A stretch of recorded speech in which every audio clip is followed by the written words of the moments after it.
Thanks, Darren, and thanks to everyone here for the opportunity to speak today. I'll just make sure this is... So, as Darren said, my name's John Corry. I wear a couple of hats. I'm the founder of the 50/50 Foundation, which is a ACNC registered charity that assists clubs, sporting clubs and charities to fundraise. It came about from a small product launch at the Brisbane Broncos in Brisbane about 7 years ago called the 50/50 Charity Raffle, which I personally saw over in Canada and sort of brought the concept back. It was a complete not-for-profit. I was sort of doing it all in my spare time, and it took off, and one thing led to another, and it started growing, and I sort of needed a corporate backer, I suppose. So I actually reached out to Tats Group, which at the time, Tats Group ran the lottery. Every lottery game, every lottery ticket you might have ever purchased. Tats Group are the operators on behalf of governments of the lottery. And the history of lotteries is lotteries used to purely fund good causes. You might know that the Sydney Opera House was built from lotteries in the 50s, and a lot of the hospitals in Queensland and Victoria were run by essentially the governments running a lottery. And then over time, the model has slightly changed, where instead of it purely funding a piece of infrastructure, now the government just tax the lottery and generates sort of significant revenue from it. So I haven't come from a sort of gambling background, but I've sort of ended up sort of in that space at the softer end. So I did sort of want to give you sort of the background. And then 18 months ago, Tats actually merged with Tabcorp. So I actually head up a little division called Charitable Games, and it's an extension of a CSR program for Tabcorp that wants to look at ways to give back to charities and sporting clubs on top of a traditional program of volunteering or making donations that a lot of corporate Australia are doing. So Tabcorp want to essentially use their resources, talent within the organisation to give back,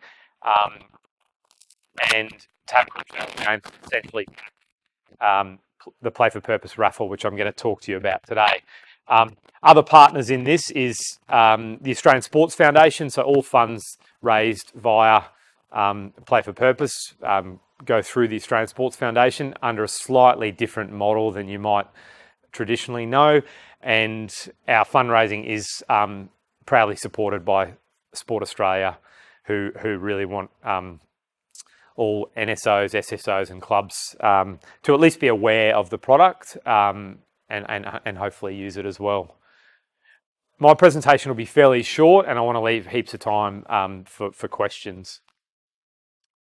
So what is Play for Purpose? Play for Purpose is essentially a national online raffle that operates everywhere at the moment, excluding Northern Territory and Western Australia.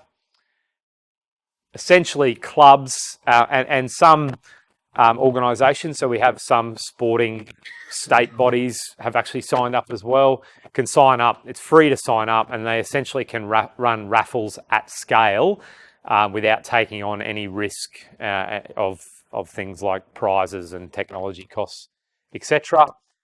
The game itself we'll talk more about, but essentially at the moment it's $10 a ticket, and the person buying the ticket essentially decides where they want their money to go, and $5 of that 10 will go directly to the not-for-profit, being a sporting club as an example. And the current model at the moment, in each game there's $500,000 in prizes. First prize is $250,000, and there's over 7,500 prizes. So there's lots of prizes, and that's really important. Often in raffles, people are buying assuming no one wins, or there's first, second, third. There's actually lots of winners in this game. The benefits, sorry, these slides are they've come up a little bit small. But essentially it's a complementary, another way for a club to fundraise. We're not saying to replace the sausage sizzle, or if clubs are running raffles at game day really well, this game is to be complementary to that. It's online, so it enables clubs to sort of fundraise all year round. So instead of just maybe in season, they can continue to fundraise in off season because there's always a game live.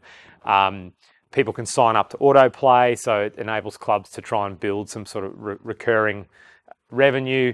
And there's a really robust technology platform that comes free of charge, and all the sort of responsible play mechanisms as well. So it reduces time, it's free, you don't have to source prizes, and really importantly, it's actually a really great way for clubs to build their database. So this is not a data grab by us, and I'll explain in a second how that all works, but it is a way for clubs to actually build their database. So when people buy a ticket, they have to put their name, phone, residential address and email, so the club retains that, and they can then grow their database for other, for other fundraising, or to, build their membership base, etc. And we actually have lots of other sort of bonus prizes that clubs can win, and I can talk you through that. This is quite small. So there's actually 3 channels to this platform, and it is a really powerful platform that's been built, and there's been a significant investment in the technology. And there's essentially 3 ways that clubs can sell tickets and or people can buy tickets. So the main website, which is this one here, I'll see if you can see it better. So it sort of looks like that, but it's playforpurpose.com.au, and that's the site that we actually promote. So when a customer comes to playforpurpose.com.au, they see that first prize is $250,000, and there's lots of prizes, and they can buy a ticket for $10, and when they buy a ticket, they have to choose a not-for-profit to support. Now, it can be a charity or it can be a sporting club. So they go on, and if they're in New South Wales and they look and they find a local netball club near them, they can buy a $10 ticket, and $5 of that 10 will go directly to that netball club. So that's one way people can buy tickets. Now, if you're that netball club, you haven't had to do anything to receive those funds other than provide us your logo and a photo. We do all the promoting for that page. So we run advertising, above the line, radio, outdoor, and we do lots of digital advertising as well. So, what we say to sports and to clubs is that any funds you receive through that main site, you should just treat as bonus money, because you haven't had to do anything for it. But at the same time, you're not going to get lots and lots of money, because there's, quite a few choices. So that funds received through there should just be treated as sort of a bonus, I suppose. The most powerful part of this platform, and it's what most people don't see if they have gone to Play for Purpose before, they wouldn't realise this, it's these 2 sites here. So for every club or SSO or regional organisation, so we have had like Mackay Hockey Association as an example, are doing really well on this platform. We've got a number of hockey clubs that have signed up. Some of the associations have signed up in their own right. But any organisation that signs up, we build them their own fully customised micro site. So playforpurpose.com.au/Western Districts Netball Club.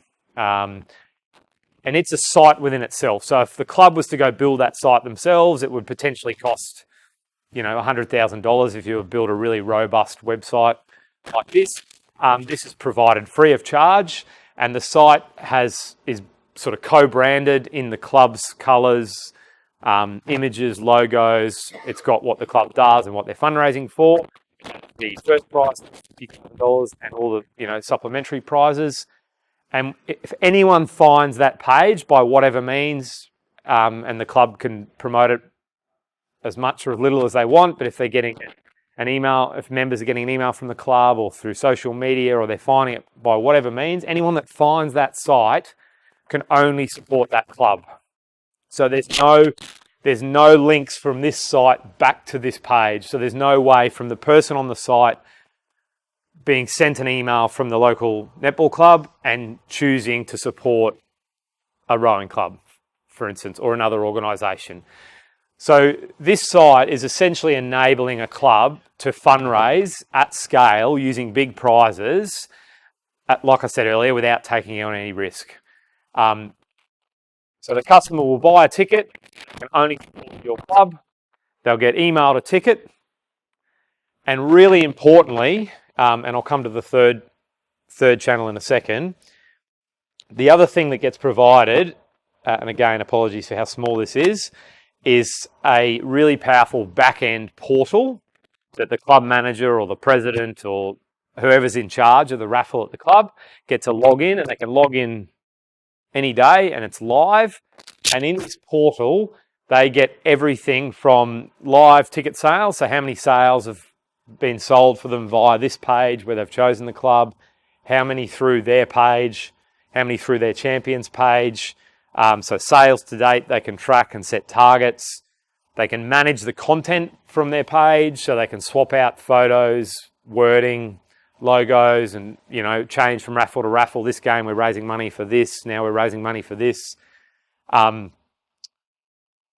They have all the tools in the world to sell tickets, so we provide templated emails, social media, Facebook posts, videos. We provide all the content they need. So even if a club is tiny and run by volunteers that have no time, which is most clubs, it really makes it as easy as logging in, copying and pasting something across and hitting send, and they'll be able to raise money. So we've really designed this. It's been designed by people working in sport that have provided continual feedback to make this as easy as possible for a club to run a raffle, if that makes sense. And then importantly, this is where also all the customer data comes in. So you remember I said the club will see all the who's bought tickets. And now how it works is if someone comes to this page here and chooses the club won't get the customer data. So because these are customers that we're already marketing to. So we're marketing to a wide range of people that are already on our databases. But importantly, anyone that buys via either of these two pages remains the customer of the sporting club, and that's in the agreement. So we can see that customer because we've got to obviously draw winners and provide reports to regulators. But in the agreement that the club signs, it states we cannot do anything with that data. So it's not a data play by us. In fact, it's a way for your clubs to build on their database. So in there's anyone that's bought through these two pages, you'll get full name, phone, residential address, email. You can download it as a CSV and load it into whatever system you're using at the club.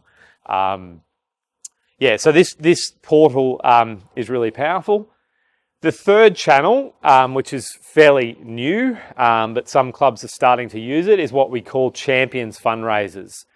So it's very similar to in the fundraising charity donation space platforms such as Everyday Hero or GoFundMe, where an individual sets up a page and says, hey, I'm running a marathon, will you sponsor me? I'm fundraising for X charity, and people donate and write comments.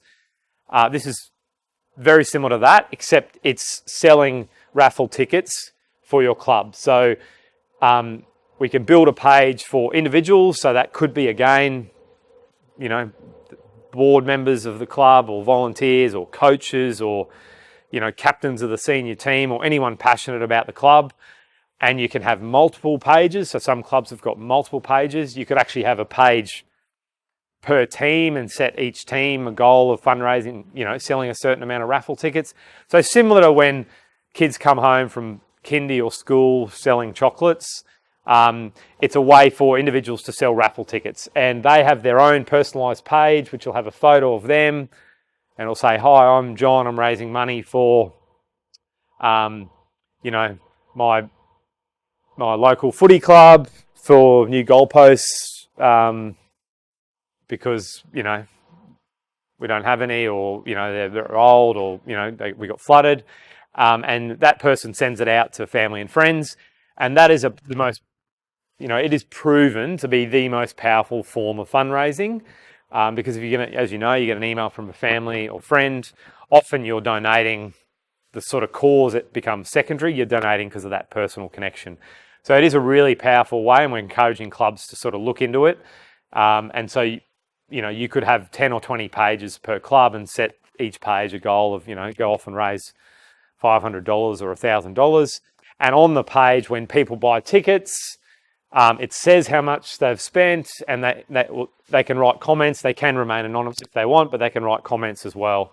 And again, and they set a target, and the tally builds up on their page. So this is very new, but it is actually probably the most, powerful for grassroots clubs to consider if they're wanting to use, raffles to raise money.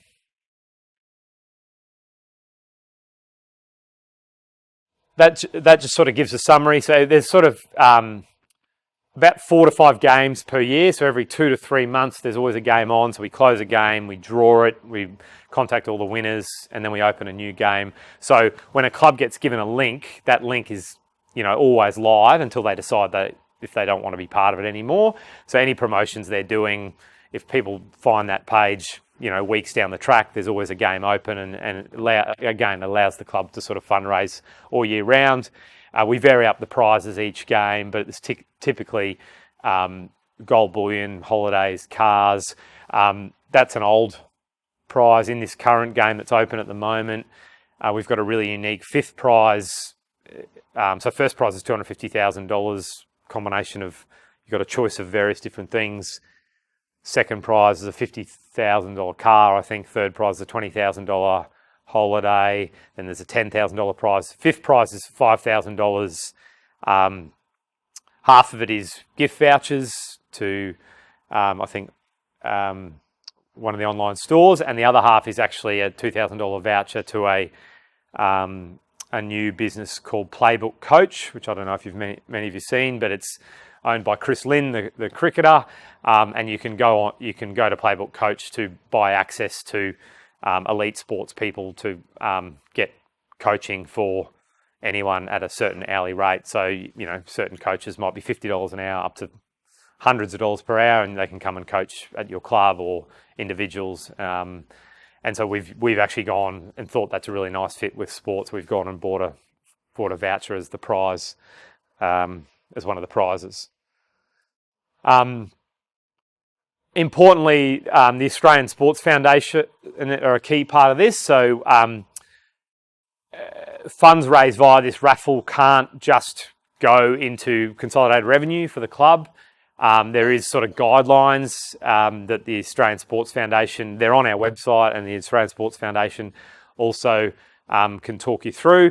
But looking broadly, I estimate that over 50% of what a grassroots sporting club spends money on meets the criteria of what money can be spent on from funds via this raffle.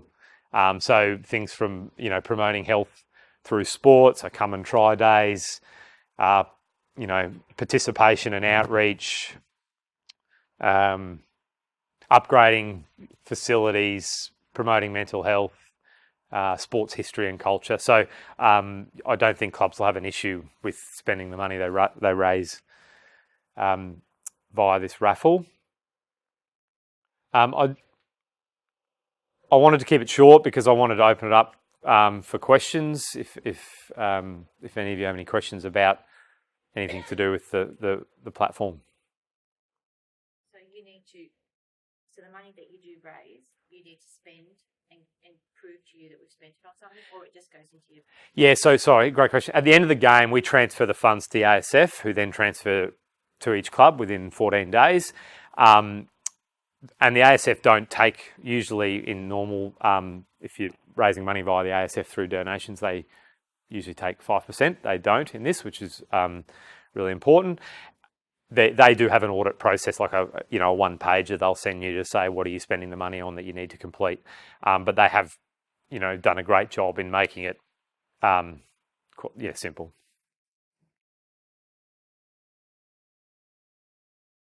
Is there a time frame to spend money? Collect money over 3 years, for instance? Great question. I should know this.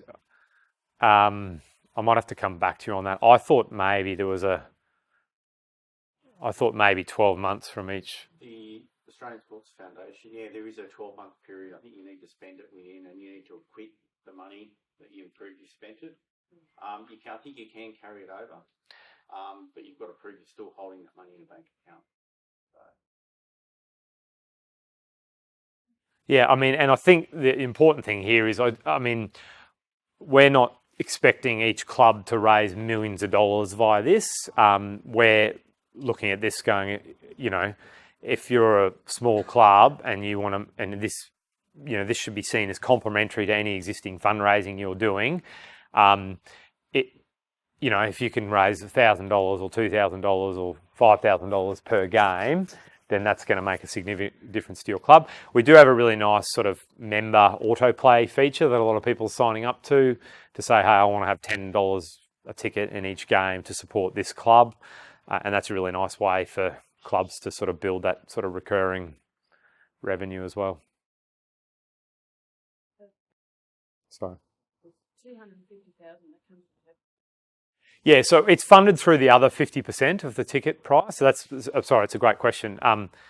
Often people assume we're keeping the other 50%. So it's essentially funded through, that's why the club gets 50%. And it on the website, so if you go to playforpurpose.com.au, there's a sort of a benefits sign up thing in the footer. If you click on that, there's a full sort of FAQ document in there that outlines every question you might have now or later, and all the breakdowns of who get what. But essentially, the 50/50 Foundation is the licensed operator of the raffle. Tabcorp provide all the sort of back-end technology platform and resource to grow the raffle. They don't. None of the partners, and including the Australian Sports Foundation, they potentially only get paid cost recovery if the game sells out. If the game sells less than 50% of tickets or 40% of tickets, they get nothing.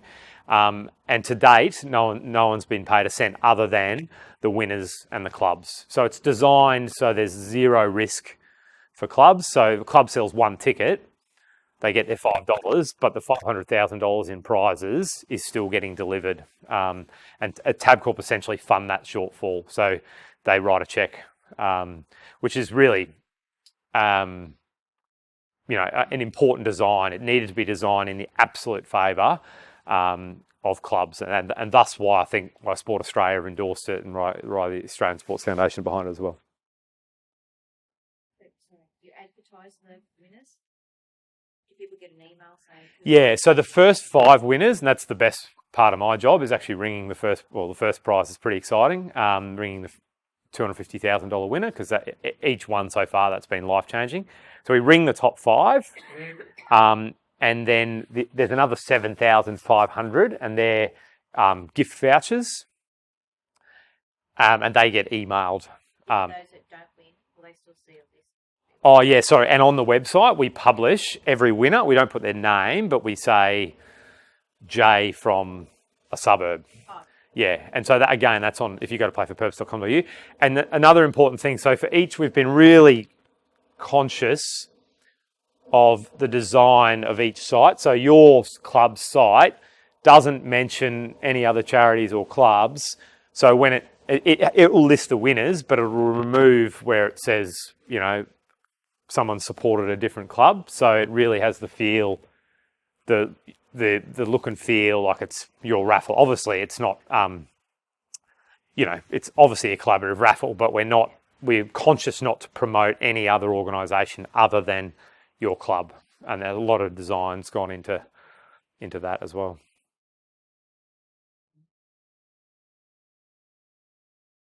The club's using, the club's using the tailored site only for the raffle, or as their whole purpose website? Purely for the raffle, but what a lot are starting to do is sort of linking it from their own website. So club will have their own website, and the clubs that do it really well will actually put a section on the raffle on their site, and they'll brand it, actually fully brand it themselves, which we're okay with. So all the look and feel of their club. and it says buy now, win $250,000 to support our club, and you hit buy, and it will either take you to this page, or we can actually send you through to the sales funnel and skip that. So some clubs are doing that as well, just to really, maintain the feel of it being their own. Question in regards to, is it only sports clubs that can use this? Like, so say for instance, we have a local school that wants to raise funds for sporting activities. Yeah. Well, we're saying no to schools at the moment. We just really want to, even though, and we just don't want to go near kids. Obviously, it's a raffle, but there is, a raffle is, the softest form of gambling. So we're just a flat no to schools, even though technically speaking we could, and we have had a lot of approaches. We just, don't want to go there. So again, it doesn't. There are a few unique things where it's not just sporting clubs, some sporting associations, and there's some sports that actually qualify or actual charities themselves as well. So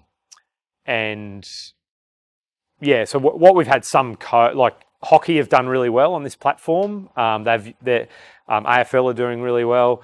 At a sort of state level, they're wanting every club to sign up because they look at it as though if every club raises $1,000 a game, that's more money into our sport. That's what some of the state bodies are sort of looking at.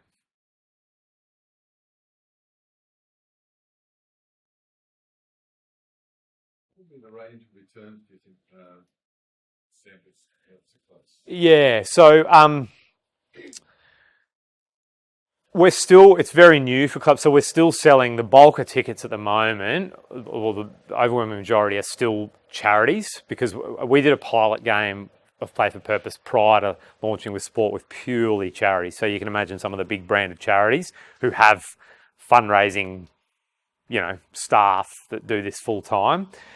So I think the biggest club, the highest amount a club has raised to date in a raffle's been like 20 grand. But we have lots, everything from a few $100s up to sort of 5 grand, 10 grand. Again, our first game with sport closed in February. And then we had one in April and one in early July. So we're in game 5 of Play for Purpose, but only game 4 with sporting clubs. So it's still fairly new. So it really is. I wouldn't say there's probably only a handful of clubs that have really built a strategy around it, and we're happy to work with clubs to help them build that strategy. I don't think there's a lot of work involved because we provide all the tools and templates. But ironically, some of the smallest clubs are actually doing the best. The ones that have no time, no staff. Usually someone that's maybe been involved in fundraising somewhere else that's involved with the clubs sort of jumped on it. But it has been designed so it's not for the biggest sporting clubs to do the best. If you're a tiny club, you can raise some good money through the site. So basically, as soon as we close a game, the agreement. So I should say when a club signs up, they can sign up. It's all online. The sign up. They sign a 12-month agreement, but it's in the club's favour, so they can get out at any stage. So if you sign up and go, actually, we don't want to be part of this, you can go off the site immediately. We only sign up for 12 months just so we don't have to keep asking you to sign at each game. We give you warning on the next game when it's closing. Basically, and in the agreement, it says that we will transfer the funds to the ASF within 60 days. That's just sort of, I suppose, gives us cover in case there's any issues. Last game, so we have PwC come in and do an audit as soon as the game's done. Last game, I think we got the funds to the ASF within 20-something days, and then they get it to the clubs within 14. So to be safe, I'd say within sort of 40 days of closing. We are determined to make that as quick as possible and get that quicker and quicker because we want to get you the money as soon as possible. We're not allowed to give the funds before the raffle closes. We have a sort of no questions asked refund policy, so we might have someone buy a ticket that 3 days before the draw emails us and says, I don't actually want my ticket, can I have a refund? So we close the game, get it audited, deliver winners, get it audited, and then transfer the funds as quick as we can. Besides marketing to our own sports, how is the general public attracted to this particular format in the first place? What marketing mechanisms do you have? Yeah, so I think this lotteries is a big segment in Australia already. It's a $4 billion segment. Charitable lotteries, which is what this operates under, is a big segment as well. It's a sort of $400 million sector. So that's, you'd see like RSL, Your Town, Surf Lifesaving, Endeavour give away houses and cars, and that's a $400 million sector. So people are already playing games to win great prizes. But I suppose the added benefit of this and those other ones, like your RSLs, is people like the thought that if they don't win, at least they're supporting a good cause. And I think this really, I think a $250,000 first prize is still a great prize. The odds are actually fantastic. So in a lot of those other games, there's millions and millions of tickets sold. Our tickets are capped, so the odds of winning are actually really good. So if a game sells out, there's a 1 in 34 chance of winning a prize. We're not selling out games. Their odds are actually a lot better than that. So people are actually winning regularly. So if they're buying a few tickets.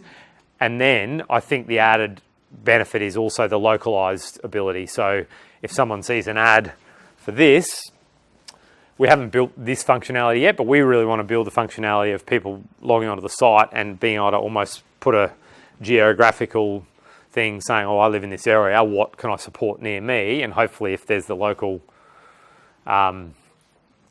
footy club or cricket club or whatever, I think that's the.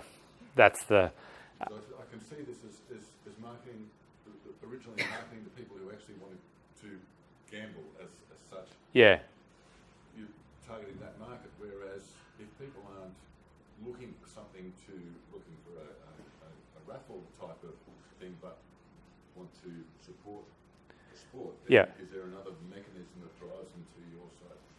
Well, I always say if people are purely philanthropic, they should be donating directly to the club or their charity.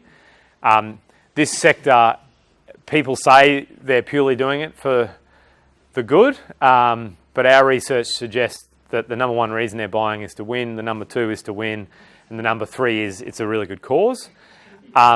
So I think that's why we're appealing to that. It's a chance of winning something, but nice that it's going to the good cause.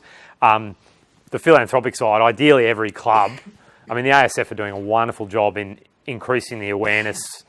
The health, the social benefits of sport. Every club in Australia should have an ASF page, I think, and asking their local community to make tax-deductible donations to their club. And then secondary to this, ideally then they also have a raffle page that, if you don't want to donate, maybe consider this where it's, we call it a win-win. You're a chance of winning something plus half's going to a good cause. So I think there's a sort of nice little mix there. All right, on that note, we're going to have to wrap it up, folks. I just wanted to echo John's sentiments there. I firmly believe as well that every sport club, association, whatever, should have an ASF page for things that you are trying to raise money for. And then this is the next thing. Like, this has got enormous potential in my view. When you look at things like the Toyota-backed good for footy and good for cricket raffles, which you see advertised ad nauseam, particularly the cricket one during the summer, that's the same sort of thing. That's allowing clubs to tap into a bigger raffle. And that's exactly what you've got here. It's enabling everything. And really, when you think about the amount of work that's required, being on a very minimal side, if you have one going every game, if you just happen to raise 1,000 or 2,000 or 3,000, whatever it is, that's still at the end of the year, maybe 5 or 10 grand that wasn't in your club, that could be in your club. So I think it's a fantastic initiative, and I also think that the earlier you get on, obviously the more benefits you're going to be there for longer as people start to cotton onto this opportunity. These slides will be available and emailed out to you. We've got some information there from John as well, but I would highly recommend that. Are you able to hang around till morning tea time? Yeah, absolutely. One final thing can I just say, so if you look at Play for Purpose at the moment and you go to sports, it might look like there's not many clubs. We've had over 200 clubs sign up. One thing we've just recently implemented, and it's so we don't charge clubs anything. We're just trialling this at the moment. We've said your club won't appear on here until you've sold $100 worth of tickets, and that's purely just an activation thing. We spoke to sport and we spoke to the ASF about it. It's purely to get clubs thinking earlier in the game to get their page going. So because we only just opened a new game last week, there'll probably only be 20 clubs appearing on there.